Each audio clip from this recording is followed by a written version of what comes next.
Hello and welcome to another episode of A Fresh Perspective here on Heavenward Thinking. Today we're continuing on in Luke chapter 10. We're going to be looking at verses 29 through 37. So we'll read it and we'll get right into our conversation this week.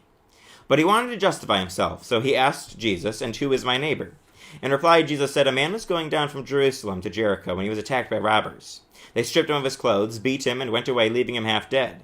A priest happened to be going down the same road, and when he saw the man, he passed by on the other side. So too, a Levite, when he came to the place and saw him, passed by on the other side. But a Samaritan, as he traveled, came where the man was. When he saw him, he took pity on him. He went to him and bandaged his wounds, pouring on oil and wine. Then he put the man on his own donkey, brought him to an inn, and took care of him.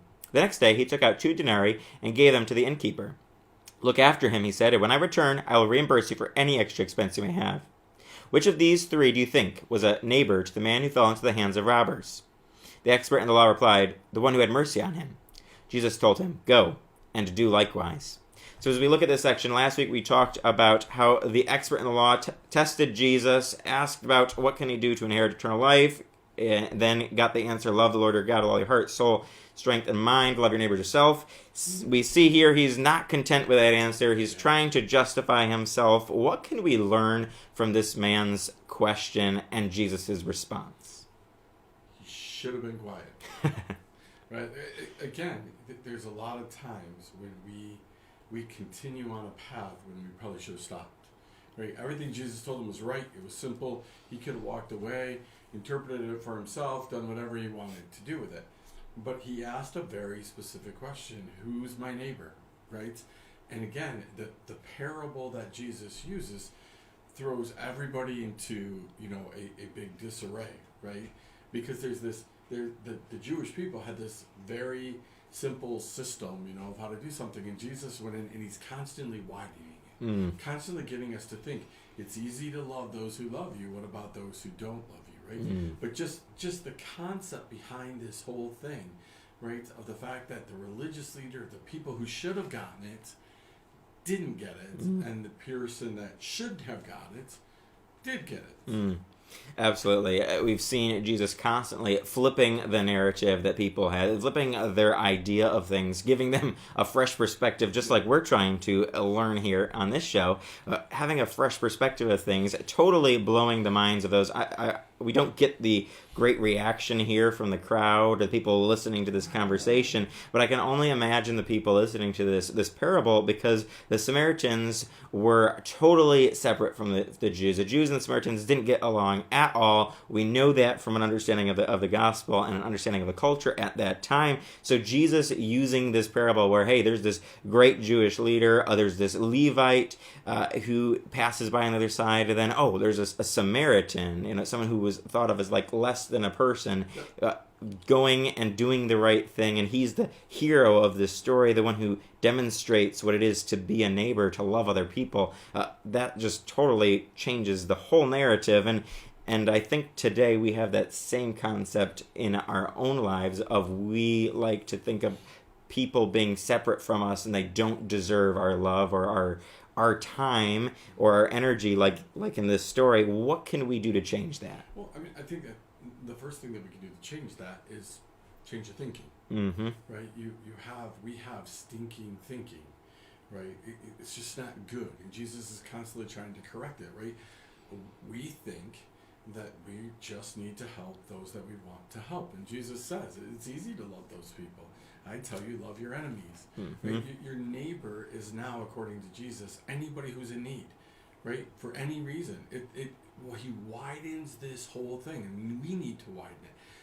My checkbook is not my own, it's God's. Therefore, it's open to anybody that he wants me to help. But we sit down and we rationalize, this person needs my help, they waste money, they don't need my help.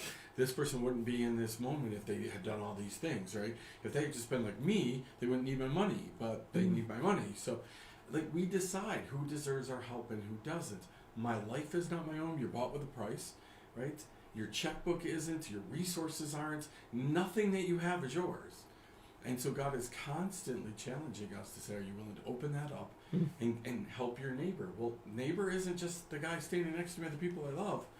It's everybody, right? And it might cost us, right? The core of this story is it cost the neighbor, right, to take care of the beaten person. Absolutely.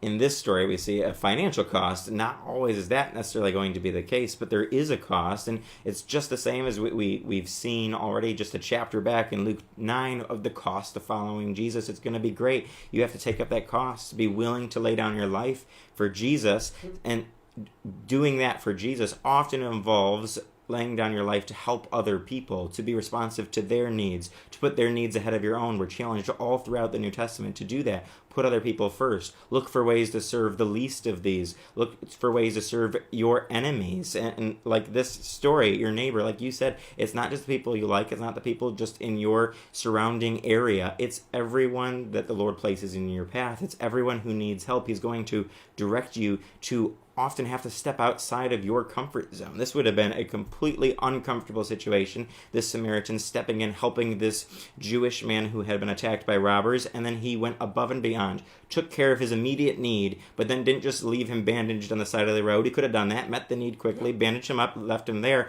but he goes above and beyond. He takes him to the innkeeper, pays for him, says he's going to reimburse the innkeeper when he comes back. He goes to the extreme limits to take care of this person, going way outside any normal bounds or boundaries in this time period, in this culture. We shouldn't be surprised if Jesus asks the same of us to love other people. Well, and again, the whole essence of this was a Samaritan. Right? The Jews weren't to have anything to do with the Samaritans, right? So the story is super clear, right? Your neighbor be somebody that you don't like, right? Somebody that you don't get along with, somebody that's done you wrong or something. It can be whatever. God, whoever God places in your path, that's who we take care of. And we just don't like that. We want to decide who to take care of. And like you just went through the whole thing, right? This guy took care of him in like 5 different ways. From the very beginning, from wrapping him up to putting him on his own donkey, to taking him to an inn, to taking care of him that night, to taking care of him with 2 denarii, and then taking care of him after that if there was anything. This guy could have gotten healed up, walked away from this whole thing, and somebody was still going to pay for him. Right? That's a crazy story, right? It shows the cost, right? That's the essence of the story is there's a cost. Absolutely. And we see that challenge at the end of this section. Jesus gives this great parable and then says, which of these 3 do you think was a neighbor to the man who fell into the hands of robbers? It's a pretty obvious answer, and the expert in the law, to his credit, he at least understands that, the one who had mercy on him. But that's not the end of the encounter. Jesus then goes one step further and says, go and do likewise. And so this is a great story. We've heard it a lot. We use it to encourage people a lot, but how often do we ourselves actually put it into practice and go and do likewise? Yeah, we forget the end of the story has a command. Not a, hey, if you feel like doing it, not if you see something, and you want to help, go and do this. It's the same thing as go and preach. It's the same, it's a command to go and do likewise. Absolutely. Well, I think that's a great challenge for us this week, to go and do likewise, to take care of our neighbor, and that means everyone the Lord puts in our path. Well, we hope that you've been encouraged and challenged by this, and so join us next time for another episode of A Fresh Perspective here on Heavenward Thinking.